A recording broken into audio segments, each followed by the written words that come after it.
Atenção Brasil, atenção católicos, evangélicos e espíritas, atenção todos. A partir de agora, milhares de pessoas estarão aproximando-se de Deus. Venha você também unir a sua fé com este povo que crê no poder do nome do nosso Senhor e Salvador Jesus Cristo. Este é o seu momento. Esta é a Igreja Internacional da Graça de Deus em seu lar. E com vocês, a bênção de Deus. Iniciando a nossa programação de hoje, vamos estudar um pouco do nosso curso Fé. Sabemos pela palavra de Deus que o povo sofre porque lhe falta conhecimento. Pedimos que você preste atenção ao que o Espírito Santo lhe revelará dentro da palavra de Deus.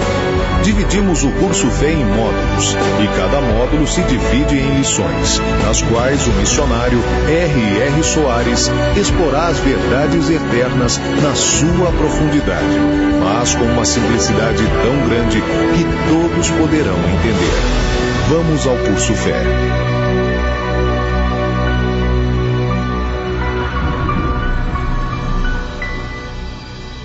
Muito bem, meus amigos, estamos de volta ao nosso curso Fé. Estamos no módulo 2, como tomar posse da bênção, e na lição número 3, o Ministério de Jesus. Estamos agarrados na seção R, e já é a parte número 13 dessa seção R, em que nós estamos estudando a cura e a ressurreição de uma menina, filha de um líder religioso chamado Jairo, e que nessa cura há muitas lições para nós desse milagre ocorrido por Jesus. Não só o milagre em si tem lições, mas como coisas que aconteceram antes da realização do milagre e que nós vamos estudar, estamos estudando e vamos estudar. Eu creio que vai ser uma das sessões da nossa lição 3, das maiores. Esse ministério de Jesus, na verdade, se nós formos estudar todo o ministério de Jesus, a gente não vai ter tempo para aprender tudo. E glória a Jesus, porque Ele tem nos dado assim a beber da sua sabedoria, da sua revelação, e isso está iluminando as nossas vidas. Eu tenho certeza que toda pessoa que passa um tempo na escola do Espírito Santo, toda pessoa que aprende a verdade eterna, a verdade que é a palavra de Deus, essa pessoa modifica a sua vida e ela passa a ser uma pessoa vitoriosa. Às vezes choca até os amigos, porque ela era uma pessoa assim, daquelas que explodiam a qualquer hora, pessoa que gananciosa, pessoas que não respeitavam o direito de quem quer que fosse, mas depois que a pessoa aprendeu a palavra de Deus, ela passou a ser uma pessoa que entende as coisas, que ouve mais, que custa a explodir, e quando explode, explode dentro da palavra de Deus, de maneira que ela toma posse. E esse posse da bênção, e esse andar com Jesus, ele reflete na vida financeira, na vida conjugal, ele reflete em todos os setores da nossa vida. Verdadeiramente felizes são as pessoas que estão matriculadas e estão aprendendo na escola do Espírito Santo. E se você não está, matricule-se. Diga a Deus que você quer que o Espírito Santo seja o seu professor. Adquira uma Bíblia e comece a ler, a meditar a palavra de Deus e a usar a palavra de Deus em qualquer situação. Seja o mal que for, o que fizeram contra você, o que se levantou contra você, subjugue essa coisa em nome de Jesus e tome posse daquilo que lhe pertence, para que você possa verdadeiramente tornar-se uma pessoa mais do que vitoriosa, uma pessoa feliz, uma pessoa invencível. Bom, nós estamos então na parte número 3 da seção R, e nós estamos meditando sobre Marcos capítulo 5, estamos começando no versículo 21 e já estamos chegando ao terceiro versículo, apesar de já termos tido 12 lições dentro de 3 versículos somente. Eu vou ler os 3 versículos para que Deus possa nos dar um entendimento e nós vamos então prosseguir na palavra de Deus. E passando Jesus, Marcos 5, 21 em diante, e passando Jesus outra vez num barco para a outra banda, ajuntou-se a ele uma grande multidão, e ele estava junto do mar.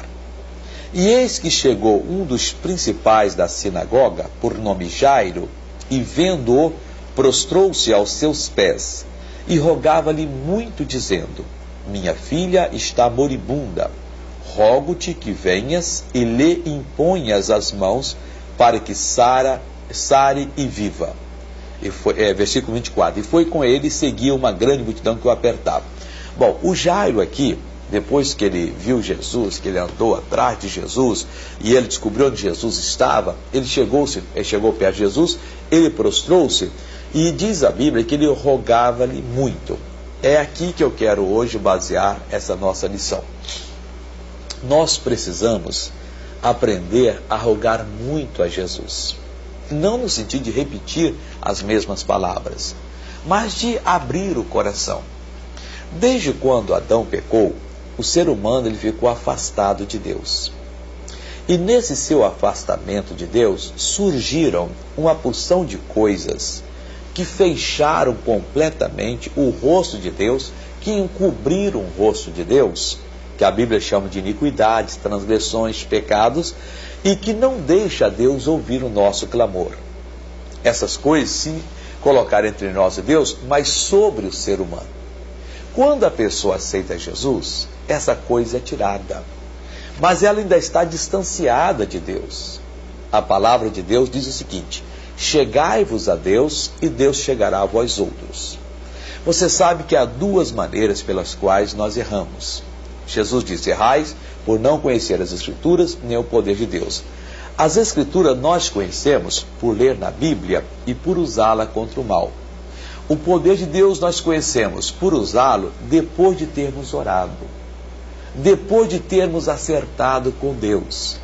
Esse assunto de oração é tão sério que no livro de Atos dos Apóstolos, capítulo 5 ou 6, deixa eu ver aqui qual, eu cito isso constantemente, parece que eu citei na lição anterior, mas é o 6.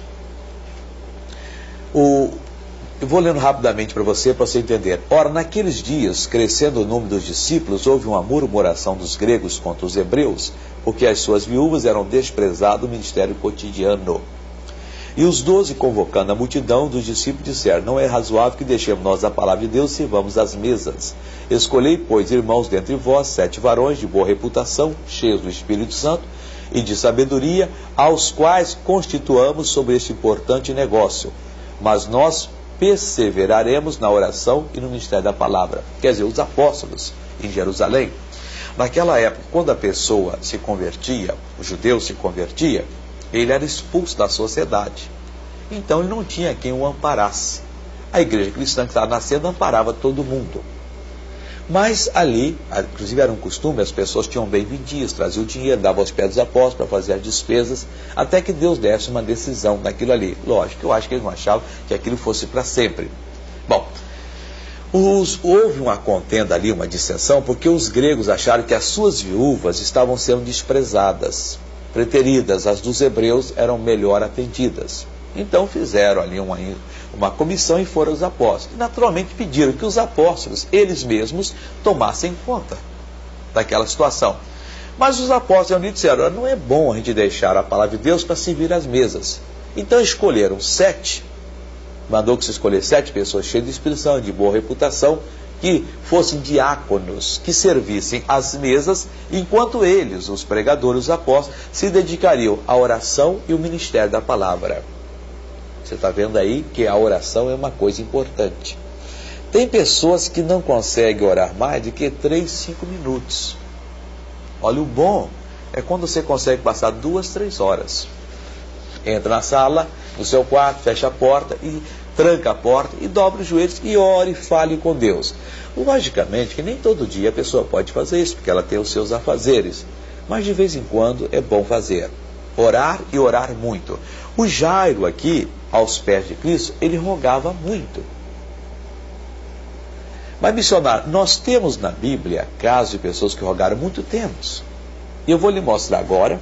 Eu tenho aqui talvez 200 casos para lhe mostrar. A gente vai ficar só nessa parte da lição, ou nessa sessão da lição, o ano todo, se for mostrar todos os casos.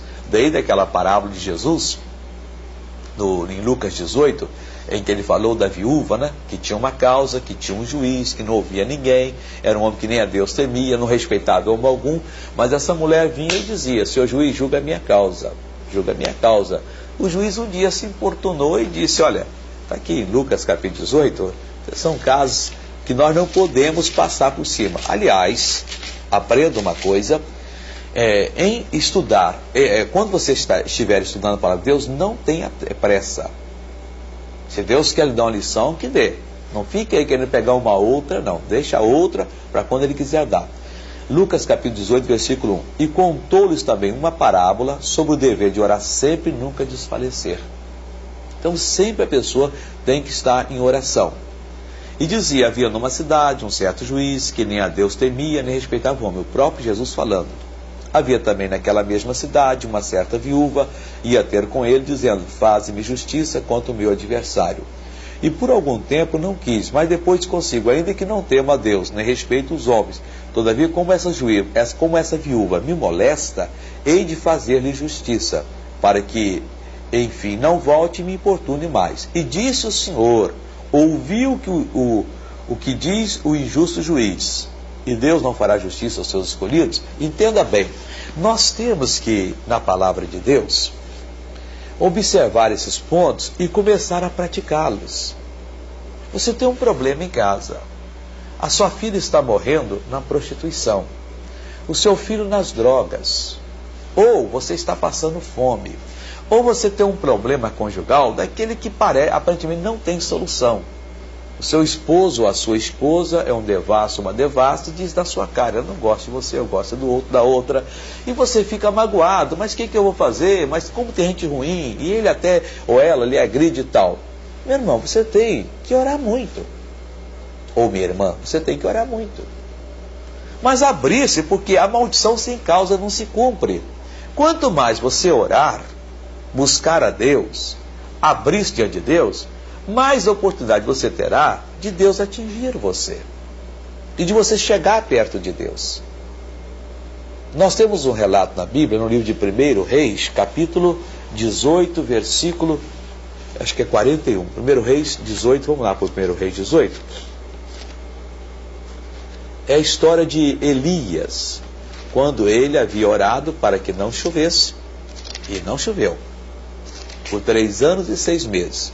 O Elias então fez fez um desafio no Monte Carmelo aos profetas de Baal, e eles não puderam trazer fogo do céu, tal. Elias provou que o verdadeiro Deus era o Senhor. E aí ele diz que no 41, 1 Reis 18, 41, então disse Elias a Acabe, sobe, come e bebe, porque ruído há de uma abundante chuva. Deus mostrou a ele o ruído de uma chuva abundante. Mostrou só na parte de audição, ele ouviu. Agora, para essa chuva cair, veja o que aconteceu. E Acabe subiu a comer e a beber, mas Elias subiu ao Monte Carmelo, e se inclinou por terra, e meteu o seu rosto entre os seus joelhos, e disse ao seu moço, sobe agora, e olha para a banda do mar. E subiu e olhou e disse, não há nada. Então disse ele, torna lá 7 vezes. Entenda bem, o Elias está orando, e ele disse, olha, sobe para a banda do mar e olha. Ele subiu, olhou e disse, não há nada. O Elias queria ver se já vinha a chuva. Mas Deus não tinha mostrado o ruído. Deus deve até ter falado ao seu coração que iria mandar aquela chuva. Mas o Elias precisava orar mais. E ele continuou orando. O rapaz veio e disse, não há nada. 2ª vez, não há nada. 3ª vez, 4ª, 5ª, 6ª. Na 7ª vez, olha o que aconteceu. E disse ao moço, sobe agora e olha para a banda do mar. Não. Isso deu que a 7ª vez diz, eis aqui uma pequena nuvem, como a mão de um homem, subindo do mar. Então disse ele, sobe, diz a Acabe, aparelha o teu carro e desce, para que a chuva te não apanhe. Você veja bem que o profeta ali, aparentemente, ele não deve ter entrado, mas aparentemente ele estava em apuros. Ele não deve ter entrado porque ele confiava na palavra de Deus. Mas ele disse que ia chover, ora, vai lá e vê. Não tem nada, o céu está limpo. 2ª vez, 3ª, 4ª. Na 7ª vez, apareceu no horizonte uma nuvenzinha do tamanho da palma do homem. O que é isso? Negocinho à toa. Mas para Elias era o sinal. Agora, se o Elias tivesse parado de orar na 5ª vez, teria fracassado. A glória de tudo que havia acontecido seria tirada de Deus. Porque ele disse que não ia chover, segundo a palavra dele. E só choveria segundo a palavra dele. Agora, na hora de fazer chover, a chuva não viria. É que talvez aconteça com muitas pessoas. Ele consegue tantas coisas que impressionam os familiares, os amigos, mas na hora exata, quando ele deve fazer a última coisa, ele fracassa. Ele perde, porque ele não ora. Os apóstolos disseram, nós não vamos deixar o nosso ministério da palavra e da oração para servir às mesas. Meu irmão, por nada neste mundo nós devemos deixar o ministério da oração e o da palavra de Deus. São dois ministérios distintos. Na oração, inclusive, nós suplicamos, pedimos a Deus que nos abra a palavra. E olha, as grandes mensagens que Deus tem me dado a pregar, elas não vieram de qualquer outra fonte, a não ser da palavra que Deus abriu. Por causa destas orações, meu Deus, eu tenho necessidade. O Senhor conhece o meu povo, o Senhor sabe o tipo de povo que eu tenho, a necessidade que eles têm. Eles vêm à minha reunião para ouvir uma palavra, eles não vêm só para receber a minha oração, porque a palavra é a parte principal. Eu não posso ficar, eu não tenho mensagem, meu cesto está vazio, eu preciso que o Senhor coloque o alimento. Como é que eu vou dar o alimento para eles? Senhor Deus, eu estou clamando a Ti, eu estou pedindo a Ti, eu estou intercedendo. Meu Deus, olha, Senhor, para a Tua palavra. E eu fazendo esse tipo de oração, o Senhor Deus então tem aberto o entendimento meu, e eu tenho então conseguido palavras que eu tenho pregado, e pessoas têm dito, missionário, eu nunca ouvi uma mensagem como esta, mas eu não tenho essa capacidade de dar essa mensagem. E essa mensagem caiu direto no meu coração, talvez não com a eloquência que as pessoas que estudaram a homilética, que estudaram a arte de pregar, a arte de interpretar a Bíblia, a hermenêutica, ou que detêm conhecimento filosófico, teriam condições de dar uma mensagem melhor. Eu não tenho esse conhecimento como eles têm, mas dentro da palavra de Deus, eu tenho conseguido muitas vezes trazer recados que são verdadeiras revelações de Deus para as pessoas e que mudaram vidas. E que mudaram completamente vidas de pessoas. Eu tenho encontrado por esse mundo fora pessoas que disseram, um dia na televisão o senhor falou isto e é o que eu precisava ouvir. Aquilo me mudou completamente.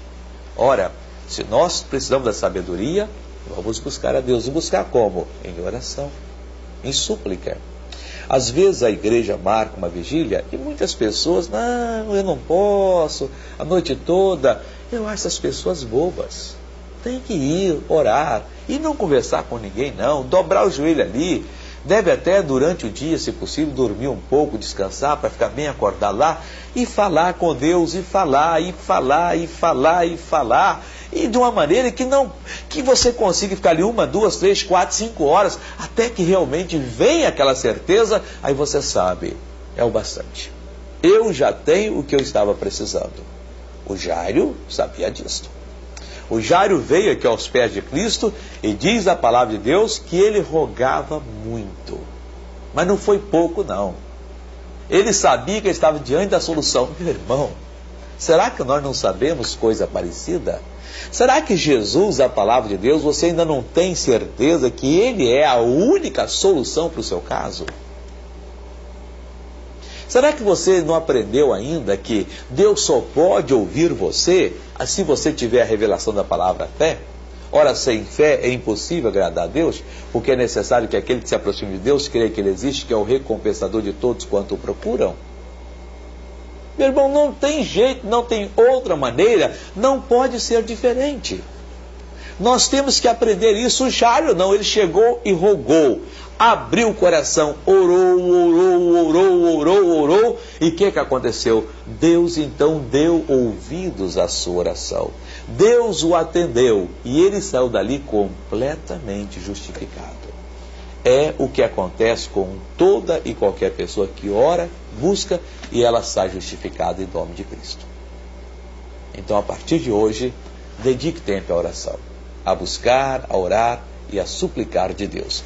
Por falar nisso, nós vamos agora terminando aqui a parte 13, nós vamos para a parte a 14ª no nosso curso Fé, e vamos deixar o Espírito de Deus nos orientar, nos abençoar e abrir o nosso entendimento mais. Eu creio que Deus tem falado aos corações de muitas pessoas. E tomara que você prossiga e torne-se um vencedor. Então, sem perder tempo, vamos à parte 14, em nome de Jesus.